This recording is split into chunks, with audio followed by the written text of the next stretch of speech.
Deuxième épître de Paul aux Corinthiens, chapitre 8.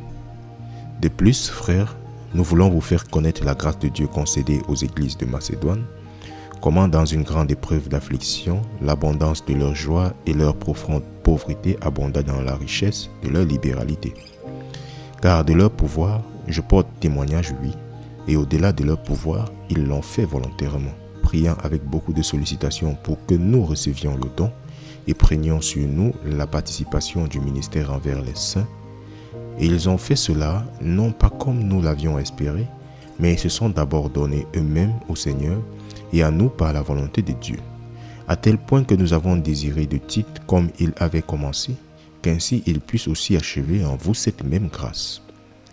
Par conséquent, comme vous abondez en toutes choses, en foi et en élocution et en connaissance et en toute assiduité, et dans votre amour envers nous, voyez à ce que vous abondiez dans cette grâce aussi.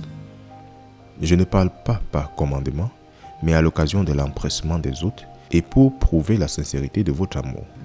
Car vous connaissez la grâce de notre Seigneur Jésus-Christ qui, bien qu'il fût riche, cependant pour vous, il devint pauvre, afin que vous, par l'intermédiaire de sa pauvreté, puissiez être riches. Et en cela, je donne mon avis, car cela est opportun pour vous qui avez déjà commencé non seulement à faire, mais aussi à aller de l'avant dès l'année dernière. Maintenant donc exécutez-le comme il y avait une promptitude de vouloir, qu'ainsi il puisse y avoir aussi une exécution selon ce que vous avez. Car s'il y a d'abord une intelligence bien disposée, cela est accepté selon ce qu'un homme a et non pas selon ce qu'il n'a pas.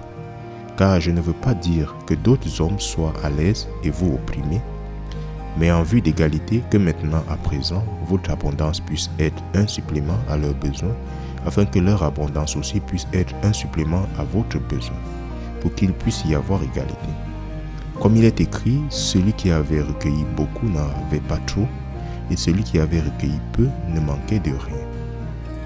Mais que les remerciements soient à Dieu, lequel a mis le même soin ardent pour vous dans le cœur de Tite. Car en effet, il accepta l'exhortation, mais étant encore plus empressé, de lui-même il est allé vers vous. Et nous avons envoyé avec lui le frère dont la louange de l'évangile est connue à travers toutes les églises. Et non seulement cela, mais il a été aussi choisi par les églises pour voyager avec nous, avec cette grâce, laquelle est administrée par nous à la gloire de ce même Seigneur et en déclaration de votre prompte intelligence. Évitant ceci, qu'aucun homme ne puisse nous blâmer dans cette abondance, laquelle est administrée par nous, procurant les choses honnêtes, non seulement à la vue du Seigneur, mais aussi à la vue des hommes. Et nous avons envoyé avec eux notre frère, dont nous avons souvent éprouvé l'assiduité en beaucoup de choses, mais maintenant beaucoup plus assidu par la grande confiance que j'ai en vous. Si quelqu'un s'enquiert de Tite, il est mon partenaire et aide auprès de vous, ou si l'on s'enquiert au sujet de nos frères, ils sont les messagers des églises et la gloire de Christ. C'est pourquoi déclarez-leur et devant les églises la preuve de votre amour et de notre vantardise à votre sujet.